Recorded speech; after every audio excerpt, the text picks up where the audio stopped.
நேற்று கேசி வேணுகோபால் சிஎம் சந்திக்கும் போது நீங்களும் கூட இருந்தீங்க. அந்த கூட்டம் இல்லைங்க, அது ஒரு மரியாதை நிமித்தமான சந்திப்பு. முதலமைச்சரை மரியாதை நிமித்தமாக சந்தித்தார்கள். வேறு நீங்க டெல்லியில பேசும்போது காங்கிரஸ் தலைமையிட்ட ஒரு விஷயத்தை தெளிவுபடுத்தியிருந்தீங்க. நேற்றும் சந்திச்சிருக்காங்க. திமுக கூட்டணி உறுதியாயிட்டு தொகுதி பங்கீடு மற்ற விஷயங்கள்லாம் அது இனிமேல் தான் பேசப்படும்.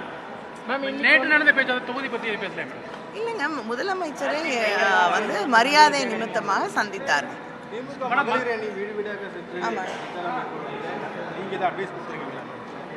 இல்லை, முதலமைச்சர் அவர்களும் அது எப்படி செயல்படுத்த வேண்டும் என்று அவர்களுக்கு தெளிவாக தெரிவித்திருக்கிறார்கள். 2 மாநாடுகள் நடத்தப்பட்டது, அதிலும் தெளிவாக அதை எப்படி முன்னெடுத்து செல்ல வேண்டும் என்று தெளிவுபடுத்தி இருக்கிறோம். இங்கேயும் அதுக்குன்னு தனியாக ஒரு ஒர்க் ஷாப் மாதிரி போட்டு அவங்கள ட்ரெயின் பண்ணியிருக்கோம். ஒவ்வொரு பூத்லேயும் ஒரு 10 பெண்கள் தேர்வு செய்யப்பட்டு திராவிட முன்னேற்ற கழகத்தை சார்ந்த அவர்கள் ஒவ்வொரு வீடாக சென்று பிரச்சாரத்தை மேற்கொள்வார்.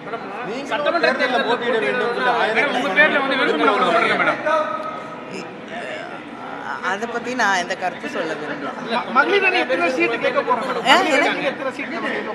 இல்லைங்க, முதலமைச்சருக்கே நன்றாக தெரியும் மகளிர் எந்த அளவுக்கு தொடர்ந்து உழைத்து கொண்டிருக்கிறார்கள்.